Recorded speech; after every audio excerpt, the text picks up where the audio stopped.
dernier étage de la tour de Barad-dûr se rassemblent les plus grands généraux de l'armée de Sauron. Depuis leur terrible sommet, ils tentent de passer en revue les forces en présence sur la Terre du Milieu.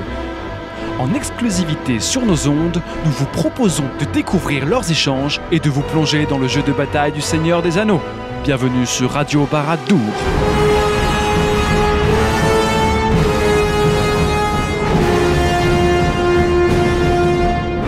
Aujourd'hui, nous allons nous intéresser à une armée menée par un magicien en multiples couleurs.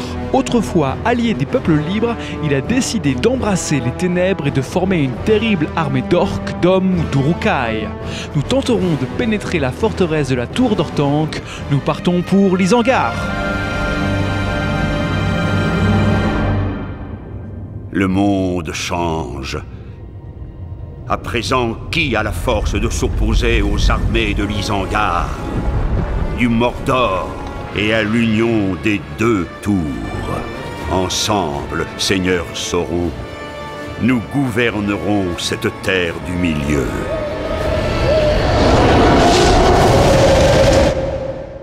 Bonjour à tous et bienvenue dans ce deuxième épisode de Radio Barad-dûr. Je suis Ben et j'aurai le plaisir de recevoir aujourd'hui deux joueurs aguerris pour nous aider à mieux comprendre les rouages de l'Isengard. Si vous avez écouté l'épisode 1 sur le Rohan, vous les connaissez déjà. Quentin et PA, bonjour. Salut. Rapidement, pour ceux qui ne vous connaissent pas encore, vous êtes tous deux des membres historiques de l'équipe de France ETC et vous avez donc participé à des tournois internationaux. Et c'est grâce à cette expérience et ce savoir-faire dans le jeu qu'on va tenter de percer à jour avec vous les secrets de l'Isengard. Car c'est ce pourquoi vous êtes venu, n'est-ce pas, mon vieil ami?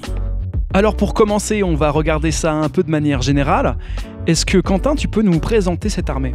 Alors déjà, l'Isengard, c'est une armée, il faut le dire, qui est assez brutale, bestiale, qui va beaucoup compter sur le nombre et la qualité de ses guerriers Uruk. En fait, on est dans la parfaite incarnation d'une armée du mal. Elle est vraiment là pour rentrer dans le dur, dans l'art, et on va dire casser de la ligne adverse. C'est également, il faut le dire, une armée avec un équipement d'élite, tout droit sorti des forges rougeoyantes de l'Isengard. On a une couverture du coup assez complète au niveau des équipements, ce qui nous permet d'être très polyvalent. Pour une armée du mal aussi, ce qui est assez intéressant, c'est qu'on est fort à distance. Ça, c'est pas forcément très commun. Et puis, on a en grand chef charismatique Saruman, le magicien le plus puissant de l'ordre en Terre du Milieu. Très bien, et dans cette armée de Saruman, quels sont les profils classiques ? Pour moi, il y a 3 unités phares qui ressortent vraiment de l'armée d'Isengard. Le guerrier Uruk-hai de base. Ils sont parfaits, mes combattants Uruk-hai. C'est un guerrier d'élite qui peut être pris en assez grand nombre malgré son coût parce que les routes coûtent pas cher.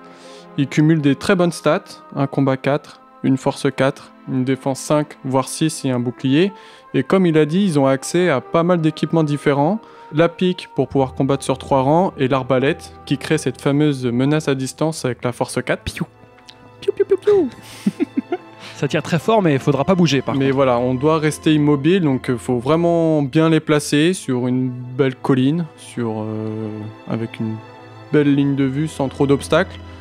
Pour éviter que son carreau d'arbalète finisse dans un mur, quoi. Mais force 4 quand même. Quand ça passe, en général, ça blesse. Et surtout, ça fait très peur. Ça fait une zone d'interdiction, donc en face d'un objet, en face d'un couloir de passage, c'est vraiment pas mal.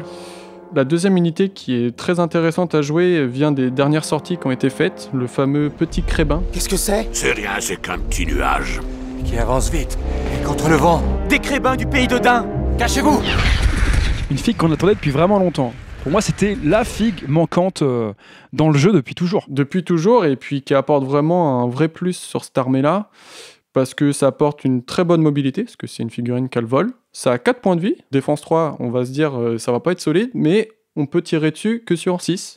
C'est vraiment une belle mobilité pour aller ennuyer l'adversaire un maximum, pour traverser la table, pour aller chercher les objectifs, c'est vraiment intéressant. Et la dernière unité qui vraiment ressort avec cette V6, le héros qui a le plus bénéficié du changement de règles, je parle donc de Lurtz, qui garde son profil solide et qui passe enfin à 3 attaques et 3 points de vie, qui gagne un point de défense. Donc on retrouve là le Lurtz du film, qui va aller taper du Aragorn, qui va aller pouvoir enchaîner les guerriers à l'appel, donc qui est vraiment intéressant à jouer et à intégrer dans son armée, et qui en plus gagne une petite règle spéciale Trouvez le semi-homme! qui lui permet de rentrer sur la table avec la règle de renfort où il veut et quand il veut. Donc c'est vraiment un bon bonus et vraiment intéressant à intégrer dans son armée. En menant 15 guerriers en plus. On peut vraiment faire rentrer une grosse force de frappe, soit à côté de son petit héros qu'on protège ou à côté d'une petite troupe adverse pour aller lui casser les jambes. C'est enfin le héros intermédiaire qu'on attendait à l'Isengard. On a vu des profils qui sont vraiment intéressants, mais comment s'articule une armée d'Isengard? Comment est-ce qu'on va jouer tout ça, tout simplement?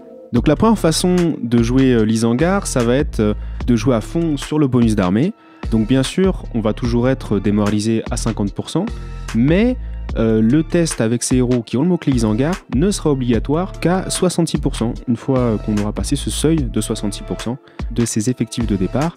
Du coup, ça nous laisse quand même une petite marge pour encaisser beaucoup et pour pouvoir être, comme on l'a présenté au début, dans une optique de combat, de corps à corps et de taper très fort. Alors, si on est plutôt dans cette optique, on va plutôt rester avec des guerriers Uruk, parce que les autres guerriers n'ont pas forcément le mot-clé Isengard, et on va chercher donc, les Uruk que PA a présenté au début, avec le bouclier, la pique, l'arbalète, et on va aussi mettre autour plein de petits héros autour des 60 points.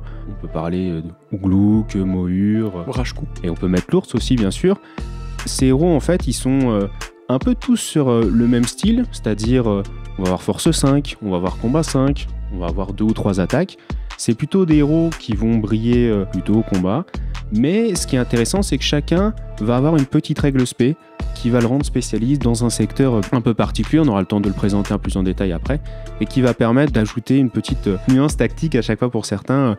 Mais on est quand même dans l'idée de... On empile les guerriers Uruk, on empile les capitaines Uruk pas trop chers. Et on joue vraiment sur la puissance de l'armée.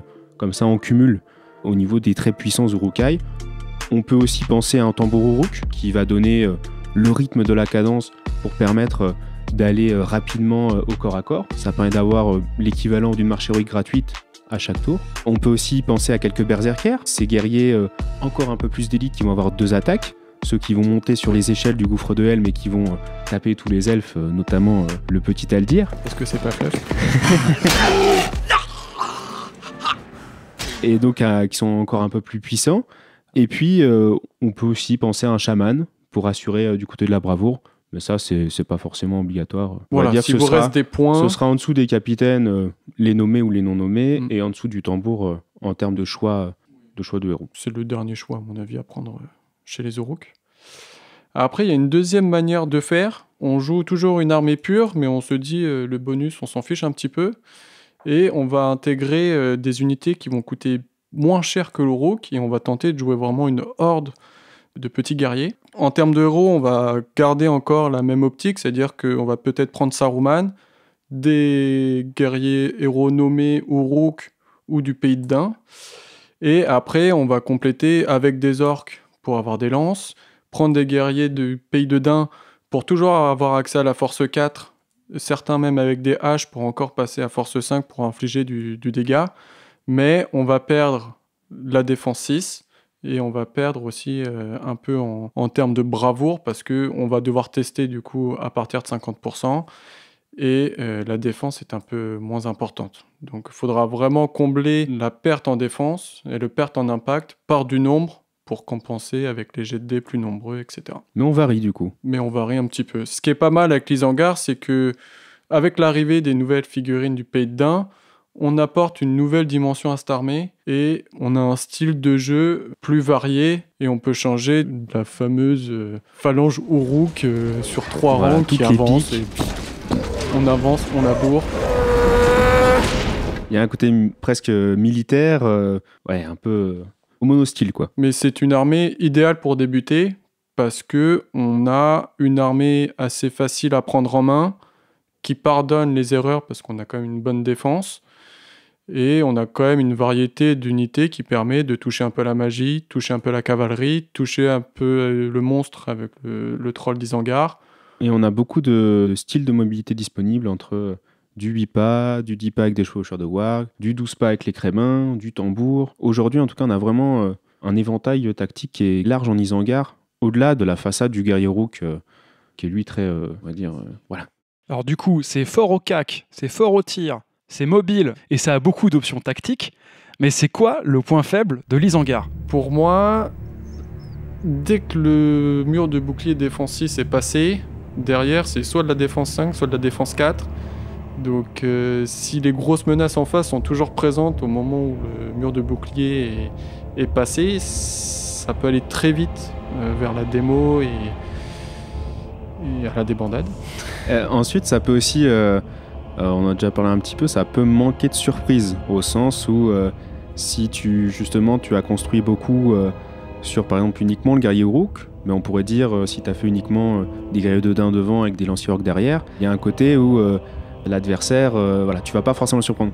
On parlait des petits héros Uruk, où certes ils ont des règles spéciales qui vont ressortir, mais c'est tous un peu combat 5, piéton, quoi. force 5, c'est ça, avec du piéton. Il n'y a pas tant que ça de héros montés, par exemple. Il y a un peu de magie, mais elle est très centrée sur Saruman. Donc, est-ce que tu auras ce petit élément qui va mettre des gouttes de sueur sur l'adversaire? En fait, tu vas être un peu rouleau compresseur. Si tu domines, tu vas avoir tendance à l'écraser rapidement. Si tu commences à être un petit peu derrière, est-ce que tu auras la capacité de revenir? Ça peut être moins dans peut-être les petites piques ou la surprise par rapport à d'autres armées. C'est peut-être l'armée du mal qui ressemble plus à une armée du bien. Dans le sens où on joue des figurines, on connaît les règles, elles sont basiques. Il y a très peu de règles spéciales dans l'armée. Et du coup, c'est une armée entre guillemets honnête où il n'y aura pas de figurine un peu spéciale qui va venir embêter ton adversaire derrière. Hormis Saruman qui peut vraiment énerver votre adversaire. Mais après, derrière, il n'y a rien. C'est une armée honnête, quoi. Si ce n'est, parce que tu l'as présenté avant aussi, le Crébin qui là va venir apporter avec son vol un côté où je sais pas où la créature va se poser, je peux pas vraiment l'arrêter au tir, et là ça peut éventuellement venir bloquer un combat héroïque, par exemple d'un héros, tu peux te poser, bloquer des élans, tu peux aller chercher un objet lointain. Là il y a quand même une dimension où tu peux vraiment être difficile à anticiper, voilà. Donc c'est une armée solide et relativement fiable, qui manquera un peu de fantaisie, et il faudra faire surtout attention à la défense de cette deuxième ligne. L'heure est plus avancée que vous ne le croyez. Les forces de Sauron sont déjà en marche. Contre le pouvoir du Mordor, il ne peut y avoir de victoire. Il faut nous joindre à lui, Gandalf. Comme vous le savez tous, Saruman a trahi les peuples libres en rejoignant la quête de pouvoir de Sauron. Mais les deux tours ne s'accordent guère une grande confiance l'une à l'autre. Le magicien semble bien seul dans sa tour d'Orthanc et n'a pas d'alliance verte à sa disposition dans le jeu. Si vous voulez aller voir d'autres facettes de cette armée, il y a plusieurs légions légendaires qui sont disponibles. Messieurs, est-ce que vous pouvez nous les détailler? Déjà, on peut commencer par une légion qui est centrée sur Sharku, qui est celle des loups de l'Isengard. Ça correspond au moment du film où Sharku et ses suivants vont en fait créer une embuscade sur le chemin du gouffre de Helm. Il va venir agresser les pauvres paysans, femmes et enfants du Rohan, seulement défendus par une poignée de cavaliers, et puis Aragorn, Legolas et Gimli, bien entendu. Qu'y a-t-il? Hama? Je ne suis pas sûr.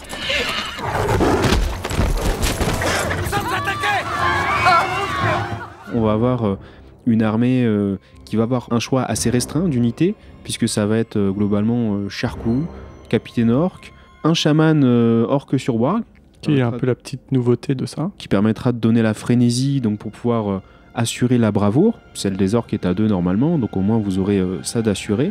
Et puis en guerrier, vous avez les chevaucheurs de Warg bien sûr, avec la petite nouveauté aussi en plus, c'est les Wargs sauvages, pour apporter aussi une mobilité différente et économiser des points. Au niveau des règles spéciales, c'est une armée qui va beaucoup se baser quand même sur le talent inégalé de Sharku, puisque ça va lui donner un combat héroïque gratuit par tour, donc ce qui lui permet de rivaliser avec par exemple un Aragorn. Donc ça c'est quand même assez intéressant. Voilà. C'est un bon petit bonus pour l'armée. Voire même exceptionnel, hein. Il y a très peu d'héros qui font ça. Et ensuite, l'autre partie des règles très spécifiques à cette légion, ça va être de vous donner, on va dire, des facilités à prendre les armées en embuscade. Dans tous les scénarios où vous allez avoir des déploiements éclatés, Maelstrom, vous allez pouvoir choisir de gagner ou perdre l'initiative au premier tour. Alors évidemment, dans ce type de scénario, on a plutôt envie de perdre l'initiative pour pouvoir entrer et surprendre l'adversaire. Et en plus, vous pouvez charger le tour où vous arrivez, ce qui est tout simplement... Inédit. c'est une exception à la règle normale. On peut vraiment venir charger dans le dos de l'adversaire très facilement. Prendre par surprise un hama, par exemple. Pour rester fluff. Voilà, pour rester fluff. Et vous avez aussi une autre règle qui vous permet de bouger un des 6 guerriers juste après le déploiement, donc avant même les mouvements de tour normaux, ce qui vous permet encore une fois d'avancer un petit peu vos pions et de surprendre l'adversaire. Donc ça peut être une légion qui peut surprendre parce qu'on est dans le full cavalerie, parce qu'on s'attend pas à avoir un Charcou qui va rebondir comme ça sur tout le monde. Après, on a un choix qui est assez réduit, et puis on mise beaucoup sur Dieu Charcou. Et cette légion-là, elle a quand même pas mal de lacunes, dans le sens où les troupes, c'est que des chevaucheurs de warg, donc c'est du combat 3, c'est de la défense 4 ou 5, donc c'est de la cavalerie qui peut très vite sauter si on tombe sur une phalange avec un combat supérieur et avec une bonne force. Et Charcou, ok, il a son combat héroïque gratuit, qui est très sympa, mais il a que 2 attaques, un combat 4, donc il peut très vite rebondir sur le même guerrier pendant très longtemps s'il claque pas les bons dés pour gagner le combat ou pour le blesser, quoi. Un combat héroïque gratuit, c'est super, mais si on perd les combats, ça sert à rien. Ça marche moins bien. Donc en effet, c'est une armée qui va nous faire revivre la scène du film. C'est le but avant tout, ça va être de jouer plutôt des scénarios, revivre ces moments-là. Peut-être pas la plus facile à utiliser lors d'un tournoi, en tout cas on va pas forcément vous la recommander pour vraiment être dans le compétitif dur. Par contre, il y a d'autres légions qui elles vont monter un peu plus en gamme dans le côté justement combatif. Par exemple, celle du Pays de Dain.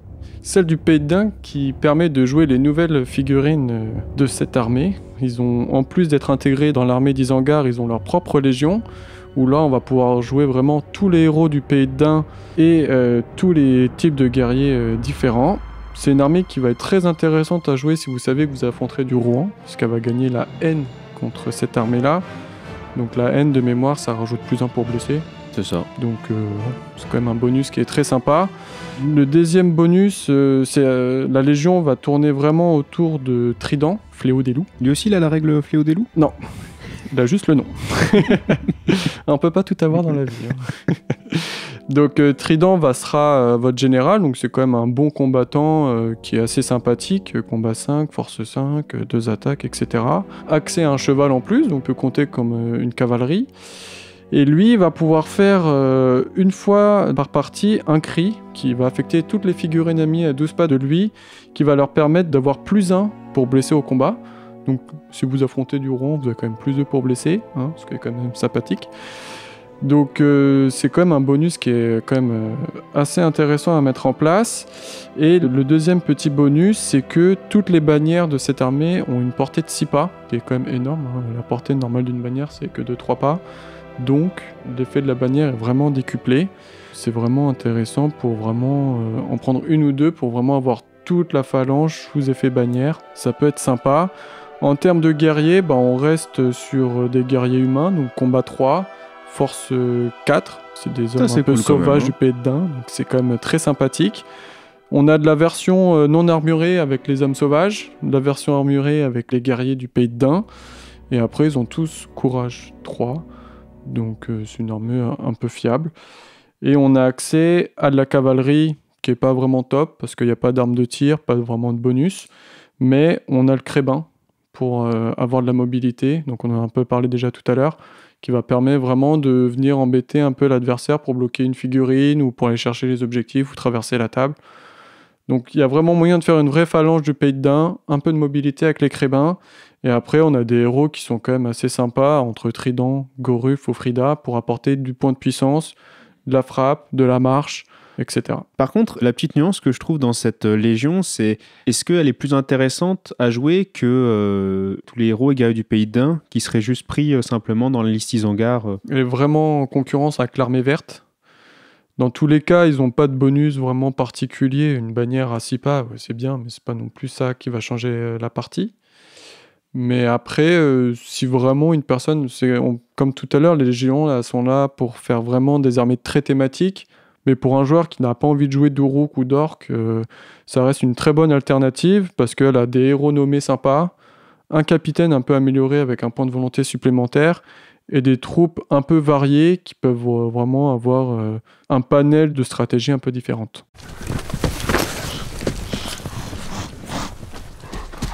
Vous êtes en retard. Notre maître s'impatiente. Il veut les petits rats de la comté. Alors en 3e légion légendaire, on a les scouts d'Uglouk, qui reprend cette bande qui a enlevé Merry et Pipin après la bataille d'Amon Hen. Est-ce que Quentin, tu peux nous en parler ?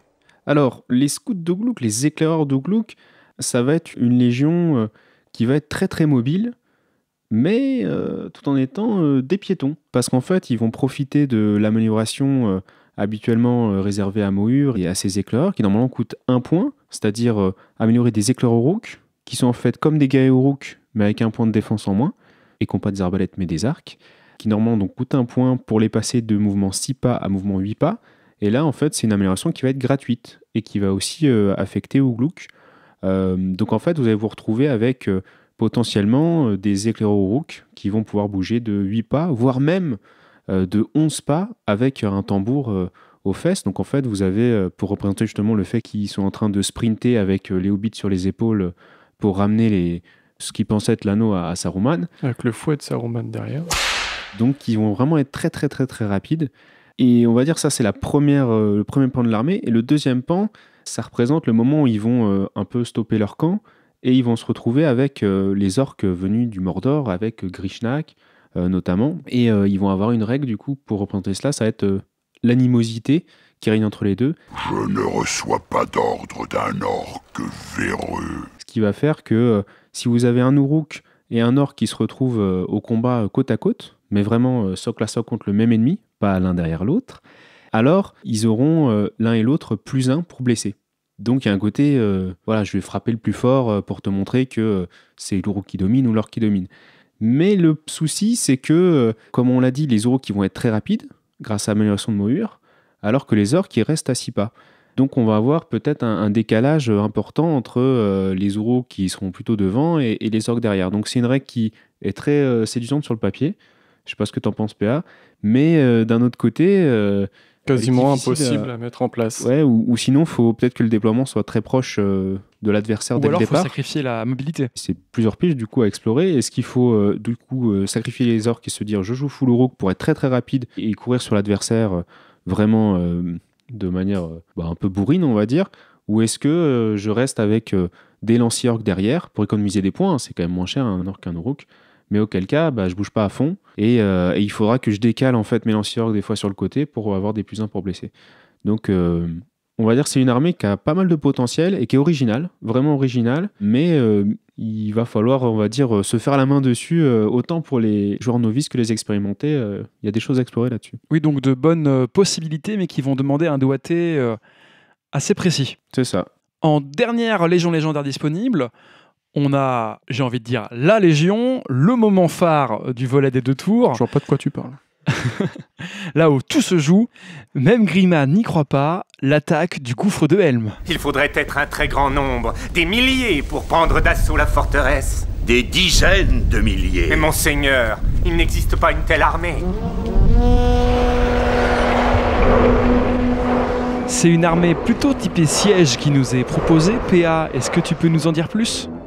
On va accentuer la caractéristique basique des armées d'Isengard, c'est-à-dire du capitaine Uruk. C'est un héros assez bon, combat 5, force 5, défense 7 avec un bouclier. Ils ont 2 attaques. Le capitaine, qui sera votre général, va passer à 3 attaques, 3 points de vie. Alors oui, ils n'ont pas la frappe, mais au moins ils coûtent pas cher. Ils vont pouvoir recruter à fond vos guerriers parce qu'ils vont pouvoir recruter 6 guerriers supplémentaires dans leur troupe. On passe à 18 guerriers dans leur troupe, donc on va pouvoir prendre énormément de monde. Vraiment, alors là c'est le côté horde plus, on s'en fout des héros, on charge en guerrier et on va tête baissée, mais cette légion va booster 2 petites choses qu'on voit très rarement sur une armée d'Isengard, l'équipe de démolition Urukai et la baliste. Moi qui suis pas très fan d'engins de siège parce que je trouve ça très aléatoire, les balistes Urukai dans cette légion sont quand même beaucoup plus fiables. Elles gagnent 2 relances via une règle. Elle peut donc relancer leur jet pour toucher. Donc déjà qu'elle touche sur 4+, c'est quand même balèze. Et en plus, elle peut relancer aussi son jet de déviation. Donc vous faites pas 6 avant, hop, vous pouvez relancer. On tente le coup, il n'y a rien à perdre. C'est ça, vous faites votre 1, hop, vous pouvez relancer et quand même toucher quelque chose. Donc ça, là, la fiabilité de ces engins de siège devient quand même très intéressante. Pour rappel, c'est quand même une touche de force 9 qui tue auto si vous ratez votre point de destin, ou si vous n'en avez pas, c'est hop, mort direct. Et en plus, elle dévie que de 3 pouces, et la figurine qui est touchée, elle est projetée de 1 décipa, à l'opposé de la truc. Donc c'est vraiment une balise qui est là pour one-shot des choses, des gros monstres, ou des petits héros qui sont déjà affaiblis par des tirs d'arbalète avant. Ou faire des brochettes dans des phalanges. Exactement, ou désorganiser votre adversaire, elles sont vraiment donc 1, voire 2, voire 3. Ça peut être vraiment rentable, bon, toujours plus, hein. 3 balises, toujours plus. Hein. Tous les angles de tir possibles. Exactement. Hop, on croise tout. Et puis en plus, maintenant les engins de siège sont menés par un ingénieur avec 1 point de puissance, donc ça veut dire que si vous voulez vraiment toucher quelque chose et faire 6 sur votre jet de déviation, c'est faisable, vous pouvez vraiment toucher quelque chose, quoi. Est-ce tout? Tout ce que votre magie peut faire, Saruman?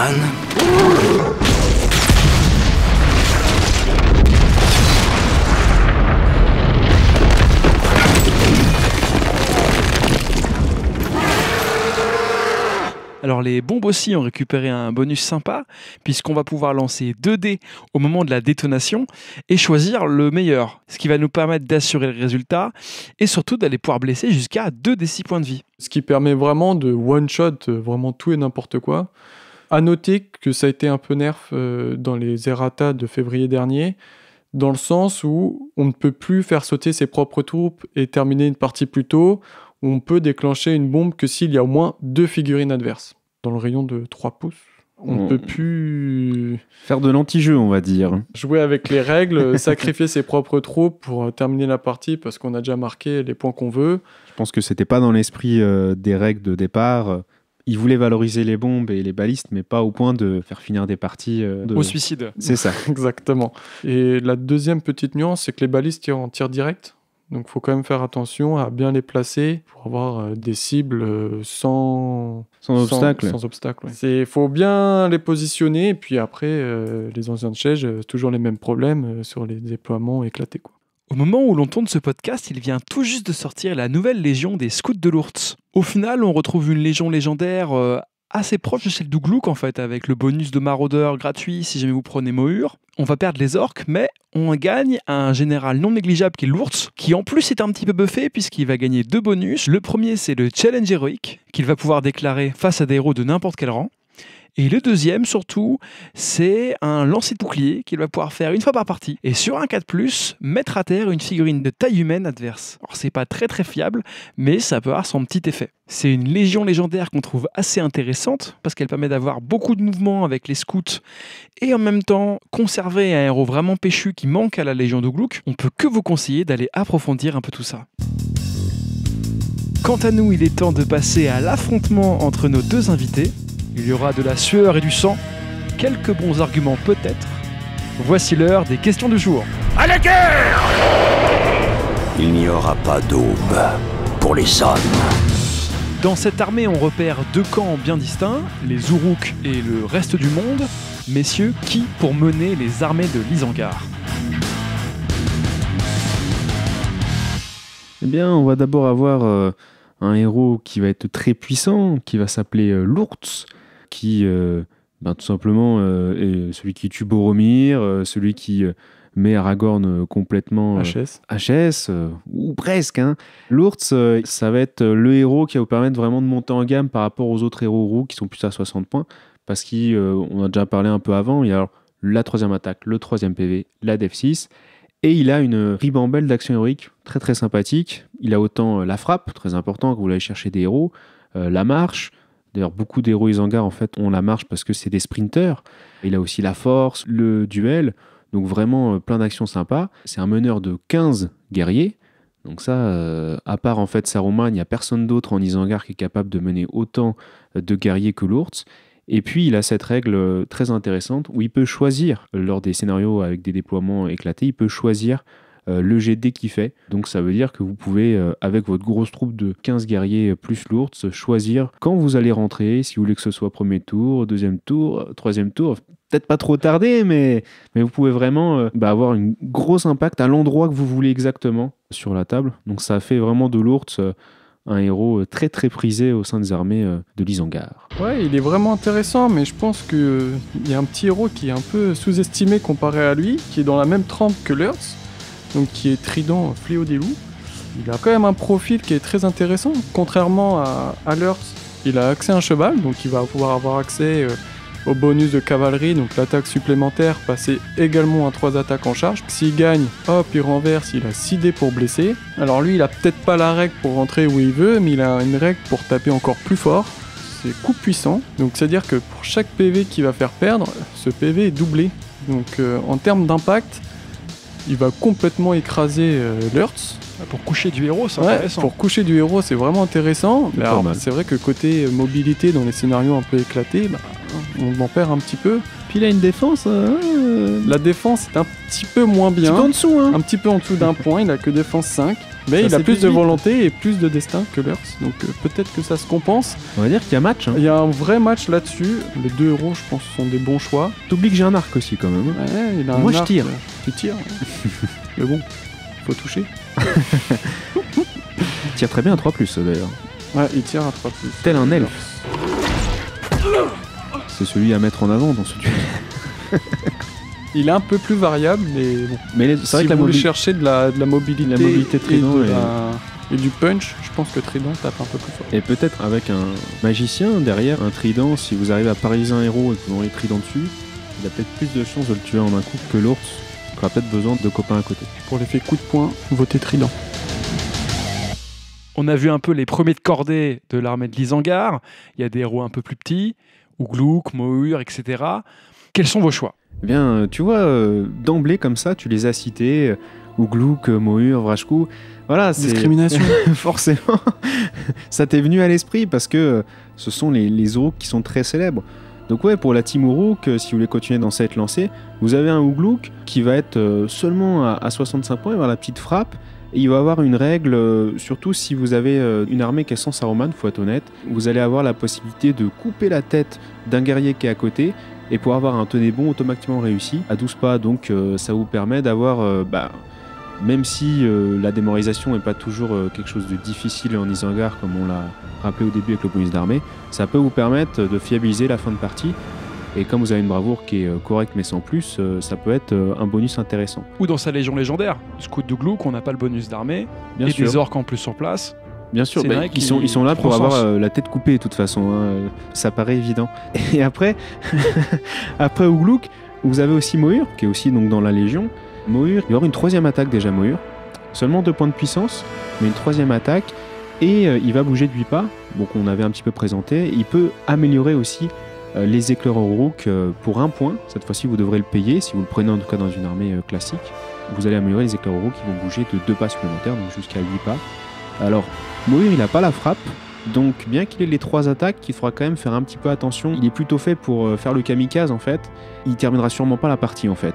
Il va faire des dégâts, mais voilà, ça va être quand même assez offensif. Et ensuite, en troisième héros bien sympathique Uruk, avec sa petite spécialité aussi, vous avez Vrashku. Vous allez avoir en fait 2 tirs d'arbalète avec lui sur 3+. Alors là, en plus avec 3 points de puissance, C'est un peu le Legolas du mal. c'est le Legolas du mal et pour seulement 65 points. Donc là, on est honnêtement, pour l'avoir joué même quelques fois dans les versions présentes du jeu, mais il n'a pas beaucoup bougé à des gros tournois. En fait, il a vraiment même un effet psychologique très fort. Même si vous prenez que lui et pas forcément beaucoup de tirs à côté, l'adversaire va se dire ça va être un peu comme Legolas. Il est capable de me tirer le cheval d'un héros ou de m'embêter un Nazgûl sur Ombrellé. Ouais, ça peut Et à sortir force d'un coup. 4, c'est vrai qu'on commence à avoir des choses blessables. C'est ça, C'est facilement. importante. En fait, ça fait très peur. Alors, est-ce que vous réussirez à le faire? C'est pas sûr. Mais l'adversaire va avoir, du coup, il va se dire ah, faut que je sprinte au corps à corps, faut que j'aille taper. Et comme c'est le Uruk que vous avez, voilà. Faut comme tirer au corps à corps. Et en plus, vous pouvez tirer au corps à corps, bien sûr, parce que vous êtes du mal. Donc, vous pouvez désengager des combats héroïques, enfin, toutes ces petites sournoiseries du mal. Du côté du reste du monde, on est quand même vraiment bien servi aussi avec les... Bon, c'est surtout des nouvelles sorties avec War in Rouen, donc forcément, il faut vendre les figurines, donc les profils sont quand même très attrayants.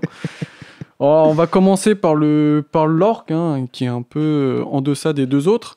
Donc l'orc Snaga, bon, c'est un capitaine nommé orc de base, donc c'est un profil basique avec un 3e petit point de puissance. Mais, alors, 2 choses qui varient du capitaine basique. Il n'a pas la marche, mais le challenge héroïque, parce que c'est lui qui se frotte un petit peu contre Glauque, qui finit décapité. Voilà, on en parlait. Donc lui, il est un petit peu en dessous, mais il a une petite règle spéciale assez sympa, c'est que lui, lorsqu'il fait partie d'une action héroïque, d'un héros allié, il n'est pas obligé de finir à 6 pas de ce héros pour un élan. Donc ça permet vraiment, on a toujours un peu cette nécessité à envoyer une figurine hors du rayon pour aller bloquer une figurine adverse, lui peut le faire. Donc c'est un petit accès tactique qui est assez intéressant à avoir, et en plus il coûte pas cher, 50 points, donc facilement casable dans une armée ou dans une légion, donc assez facile à caser. Les 2 autres héros viennent du pays de Dain, donc c'est Goruf et Frida, qui sont dans les mêmes eaux en termes de points que les autres héros Uruk, mais qui ont vraiment des profils assez sympas. Donc Goruf va plus ressembler à Maohur, c'est-à-dire qu'il a combat 5 et 3 attaques aussi, mais là où il va être un petit peu meilleur, c'est au niveau de ses actions héroïques. Donc il perd son mouvement de 8, il n'a qu'un mouvement de 6 pas, mais il a 2 actions héroïques qui sont assez sympas. La frappe, la défense, il en a une 3e aussi qui est la force. Donc il a quand même des actions héroïques, on va dire, très utiles. Et sa règle spéciale fait que s'il affronte un héros, il peut déclarer gratuitement une défense héroïque, donc il sera blessé que sur un 6. Donc sans modificateur. Donc contrairement à Maohur, il va pouvoir aller chercher des héros, les embêter un peu, surtout qu'ils peuvent pas utiliser leur puissance pour faire le 6. Donc il peut peut-être bloquer des héros adverses, ou alors vous pouvez l'envoyer comme Maohur sur la piétaille et il continuera avec sa petite force 5, etc. à tailler des petits trous. Et pour terminer, place aux femmes, à Frida. C'est pas galant ça. On finit avec la meilleure. Son profil est très sympa aussi, donc elle garde le combat 5 qui est un peu généraliste à tous les héros d'Isengard, parce que je vais pas dire tous les héros Uruk. Alors elle a une petite force 4, elle baisse un petit peu, mais elle gagne une lance qui va permettre de vraiment l'utiliser en anti-cavalerie, qu'elle soit monstrueuse ou pas d'ailleurs. Elle va pouvoir empêcher, qu'elle soit en soutien ou au combat contre une figurine de cavalerie, de bénéficier de ses bonus. Donc l'attaque supplémentaire ou le renversement. Ça, c'est sa règle spéciale. Donc c'est vraiment... vous voulez empêcher un gros héros, Elrond, Aragorn, ou même le roi sorcier sur Ombrellé, leur charge. Vous mettez Frida, alors pas au combat directement, parce que bon, ça peut quand même mal se passer. Non, mais on peut venir chercher en soutien dans un deuxième temps. Apporter une petite attaque en soutien, le petit point de puissance qui peut faire la diff pour gagner un combat, et annuler les bonus. Donc une Ombrellé qui charge, on compte avoir 6 dés ou 8 dés si vous jouez le roi sorcier pour blesser. Là vous n'en aurez plus que 2 ou 3. Ouais, puis elle peut surprendre même à la suite d'un combat héroïque. Elle peut venir se redéplacer pendant la phase de combat, bloquer les charges de cavalerie. Ça apporte des bonnes options tactiques aux joueurs d'Isengard. Donc là évidemment on est dans un débat viril. Donc on vient mettre 2 camps avec des arguments, on essaie d'être tranché. Mais en réalité, il y a quand même beaucoup de choses à apprendre, autant du côté des Uruk que du côté du reste du monde. Il faut se dire en fait qu'il y a plein de petites règles très sympas. On vous recommande de prendre à la fois un Gorulf par exemple, mais aussi un Vrashku, mais aussi un Maohur et une Frida. En fait, vous avez maintenant plein de choses à votre disposition. Au niveau des héros, beaucoup de variétés pour pouvoir contrer. Si vous avez des adversaires qui jouent plutôt des héros cavaliers, vous allez mettre Frida. Enfin, vous avez vraiment tout ce qu'il vous faut pour contrer vos adversaires en allant piocher autant du côté des Uruk que des orques ou que des hommes. Les Rohirrim ont pris vos terres. Ils ont chassé votre peuple vers les collines où vous avez du mal à survivre. Assassins! Reprenez les terres qu'ils vous ont volées. Brûlez tous les villages. Mais il y a quelqu'un dont on n'a quasiment pas parlé depuis le début de cette émission, et pourtant, la main blanche, c'est bien la sienne.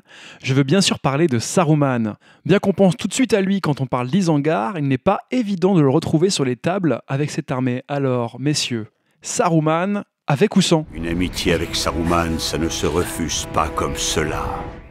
Ça dépend. Saruman, ça reste le meilleur magicien du jeu quand même. Des sorts très faciles à lancer, une relance pour lancer ses sorts. Il est quand même très costaud. En plus, il a le petit Palantir pour gagner l'initiative sur un tour très important. Il est très costaud, mais pour moi, le problème de Saruman reste son coût. Il coûte 180 points, plus 10 pour le cheval, parce que vous le prenez à cheval, quoi. Du coup, ça va accentuer votre sous-nombre si vous jouez full Uruk. Donc si vous jouez une armée full Uruk, pour moi, il est plus intéressant de maximiser sur les petits héros qu'on a cités justement avant, qui sont très forts, faire une grosse phalange et tenter de déborder votre adversaire avec les héros et les guerriers à côté, et du coup de laisser un peu Saruman en retrait parce qu'il va vous prendre trop de points dans votre armée. Mais après, si vous prenez une armée, on va dire, un peu différente et plus typée mix, comme on discutait un peu tout à l'heure, où on prend plus des orques ou des daims, il peut devenir intéressant. Comme je vous l'ai dit, c'est quand même un gros héros qui va pouvoir permettre de gêner votre adversaire. Moi, je suis peut-être un peu plus tranché sur Saruman parce que, étant un joueur qui aime beaucoup la magie, et la magie, c'est un peu, c'est contrôler le tempo de la partie, c'est embêter les héros que vous voulez au moment où vous voulez. Et en Isengard, vous n'avez pas beaucoup d'alternatives à ça, à part Saruman. En plus, c'est quand même un héros de légende, donc 18 guerriers qu'il mène par rapport à tous les autres qui en mènent plutôt 12 à part l'Ourtz. Vous avez vraiment des sorts, comme a dit Père, ultra faciles à lancer. Enfin, c'est quand même une paralysie à 2+, avec un dé relançable. 6 de volonté en réserve, normalement, vous ne devez pas rater. Donc voilà, plus des petits impacts magiques aux boules de feu pour être plus... vous voulez tuer des figurines ou les mettre à terre à des endroits spécifiques. Il y a ce côté où c'est vraiment un général qui va en plus tenir sur le long terme. Ça, c'est quelque chose dont on va pas forcément parler, mais si vous prenez plus du Lourtz ou du Trident, qui sont, on va dire, les alternatives en dessous en généraux, ou même un truc plus petit, un Captain Uruk, etc., vous avez que du 2-3 PV max avec un point de destin, 2 points de destin, enfin c'est un peu léger. Alors que là, vous avez 3 PV, 3 points de destin, et c'est évidemment un magicien qui est plutôt planqué dans sa tour, plutôt loin derrière les lignes, donc il va pas se frotter au combat, donc il est assez safe. Donc ça aussi, c'est un truc à prendre en compte. Mais évidemment, comme le dit PA, il faut un format de points quand même qui monte un peu, parce que si vous le prenez vraiment, on va dire, si vous jouez à 500 points, ça complique. Il y aura juste un petit héros à côté, ça se fait bien sûr, mais il faudra vraiment que vous l'utilisiez à son potentiel maximum. L'autre truc aussi qui est intéressant avec Saruman, c'est que vous débloquez Grima, parce que Grima, il peut pas être pris sans Saruman. C'est évidemment son fidèle serviteur, enfin plus ou moins fidèle, ça dépend. Je n'ai jamais fait que vous servir, mon seigneur. Et qui est lui capable de saper la puissance. Or la puissance, on le sait tous, c'est vraiment la réserve la plus importante du jeu. Alors oui, ça s'applique qu'aux actions héroïques, ce sera pas la dépense d'un +1 ou une modification de dé, quoi. Mais ça reste quand même un truc super intéressant. À 6 pas, si vous arrivez à caler votre Grima, vous pouvez vraiment... embêter l'adversaire au plus haut point. Le problème, c'est qu'il faut arriver à le caler, quoi. Soit vous le déployez avec votre adversaire, il compte comme une figurine de son armée, c'est-à-dire qu'elle ne va pas être ciblable au combat ni au tir, mais il reste ciblable à la magie, donc il peut se faire tuer à la magie. Donc ça veut dire que vous le déployez dans la troupe adverse, votre adversaire aura juste à mettre 2 ou 3 figues en fonction de la configuration de la table pour le bloquer, et votre Grima ne va jamais bouger de la partie. Alors oui, il perd des points des 3 guerriers. Bah oui, il coûte que 25 points, donc s'il perd 3 guerriers... C'est rentable, mais le but premier est de saper la puissance, pas les guerriers. Dans ce cas-là, tu le déploies peut-être dans ton armée. Si tu le déploies dans ton armée, il est directement ciblable, et un joueur pas bête va essayer de le cibler assez rapidement. En fait, l'idéal serait presque d'avoir, par exemple, un petit décor, les ruines d'Osgiliath, là, et vous arrivez à le caler sous un petit porche, de sorte que votre adversaire ne peut pas le voir, mais son rayon de 6 pas fonctionne, parce que c'est pas une question de vision. Et là, vous créez une zone d'interdiction, d'action héroïque quelque part. Donc évidemment, à bien jouer avec les décors. On dit pas que c'est évident à jouer, ni la magie, ni Grima, mais c'est aussi les éléments qui peuvent vous permettre de monter en gamme en Isengard. On a vu beaucoup de manières différentes de jouer cette liste de l'Isengard, mais comment est-ce que vous la voyez évoluer dans le méta à l'avenir ? L'Isengard vient de subir déjà de beaux changements, de belles modifications, que ce soit pour les joueurs fluff avec des légions légendaires type loup d'Isengard, ou des armées un peu plus optimisées pour le jeu, comme la Légion, à mon avis, d'assaut sur le gouffre de Helm. Avec la pause non voulue due au Covid, on n'a pas pu voir trop de nouvelles choses en Isengard, mais il y a des belles possibilités, avec beaucoup de choix maintenant, en type de guerrier, en type de héros, en type d'armée pure ou de légion. Il y a encore pas mal de choses du coup à découvrir. La seule belle phalange Uruk avec Lurtz, Vrashku et Ogluk, je pense qu'on en verra maintenant beaucoup moins, et on verra plus de diversité à l'avenir dans les tournois, en tout cas je l'espère.